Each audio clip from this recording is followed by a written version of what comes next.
आज मैं आपको बताने वाली हूँ 90 के दशक की सबसे बोल्ड और चर्चित एक्ट्रेस ममता कुलकर्णी के बारे में। कभी अपनी ग्लैमरस लाइफस्टाइल, विवादों और फिर फिल्मी करियर को लेकर सुर्खियों में रहने वाली ममता आज एकदम अलग रास्ते पर चल पड़ी हैं। उन्होंने बॉलीवुड को अलविदा कह दिया है, तो वहीं अध्यात्म की राह पकड़ ली है और 23 साल तक तपस्या करने के बाद हाल ही में महाकुंभ में महामंडलेश्वर भी बनी। लेकिन उनका ये सफर इतना आसान नहीं रहा। वहीं आपको ये भी बता दूं कि उनको महामंडलेश्वर के पद से निष्कासित भी कर दिया गया है। आज हम उनकी जिंदगी से जुड़े कई बड़े विवादों और उनके सच के बारे में बात करेंगे, चाहे वो उनके बोल्ड सीन हो, अंडरवर्ल्ड से कनेक्शन हो या फिर ड्रग्स केस या उनका और अमीषा पटेल का झगड़ा। ममता कुलकर्णी ने खुद ही इस पर खुलकर बात की है और आज हम आपको उनकी जुबानी ये पूरी कहानी सुनाने वाले हैं। तो चलिए मेरे साथ शुरू करते हैं ये कहानी। 90 के दशक में ममता कुलकर्णी का नाम सबसे चर्चित एक्ट्रेसेज में शुमार था। उन्होंने कई हिट फिल्में दी, जैसे कि करण अर्जुन, सबसे बड़ा खिलाड़ी, बाजी और चाइना गेट। उनकी बोल्डनेस और ग्लैमरस अंदाज के चलते वो फैंस के बीच काफी पॉपुलर थी, लेकिन इसके साथ ही उनका नाम विवादों से भी जुड़ा रहा। उनकी सबसे बड़ी जो कंट्रोवर्सी थी, वो थी अंडरवर्ल्ड डॉन दाऊद इब्राहिम और विक्की गोस्वामी से कनेक्शन। कहा जाता है कि विक्की गोस्वामी के साथ उनका अफेयर था, जो ड्रग्स माफिया में बड़ा नाम था। जब विक्की ड्रग्स केस में पकड़ा गया, तो ममता का नाम भी इसमें घसीटा गया। हालांकि ममता हमेशा कहती आई है कि उनका इससे कोई लेना देना नहीं था।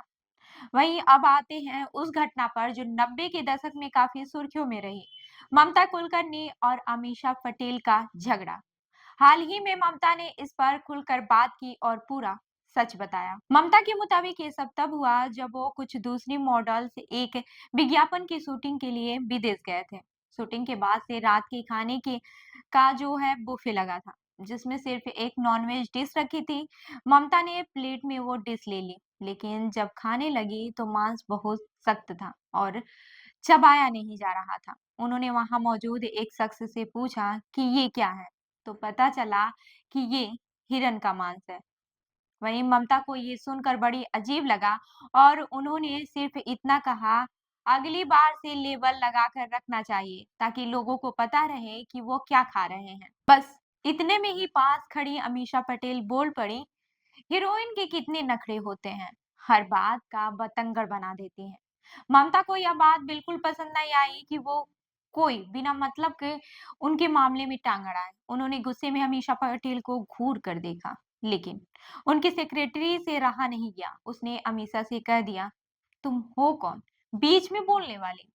फिर जब होस्ट ने ममता से पूछा कि क्या आपने अमीषा से कहा कि तुम्हारी औकात क्या है, मेरी फीस 15 लाख है और तेरी 1 लाख। इस पर ममता ने जवाब दिया, ये मैंने नहीं कहा, मेरी सेक्रेटरी ने कहा था, और वैसे भी ये झगड़ा इतना बड़ा नहीं था जितना लोगों ने बना दिया। ममता कुलकर्णी का जीवन सिर्फ विवादों तक ही सीमित नहीं रहा है। 90 के दशक में जब उनका कैरियर बुलंदियों पर था, तब अचानक उन्होंने फिल्मों से दूरी बना ली और अध्यात्म की तरफ मुड़ गई।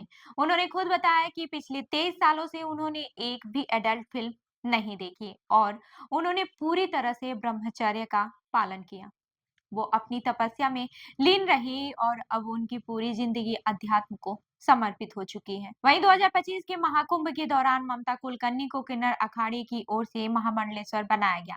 7 दिनों तक वो इस पद पर रही, लेकिन फिर कई बाबाओं के विरोध के चलते उन्हें इस पद से हटा दिया गया है। ममता ने इस पर भी खुलकर बात की है। उन्होंने बताया कि वो खुद कभी महामंडलेश्वर नहीं बनना चाहती थी, लेकिन किन्नर अखाड़े के आचार्य लक्ष्मी नारायण त्रिपाठी के दबाव में उन्होंने ये पद स्वीकार किया। हालांकि कुछ साधुओं और अन्य अखाड़ों का ये बात रास नहीं आई और उन्होंने विरोध करना शुरू कर दिया। नतीजा यह हुआ कि उन्होंने महामंडलेश्वर के पद से हटा दिया। वैसे भी आज जो है ममता कुलकर्णी एकदम साध्वी जिंदगी जी रही हैं।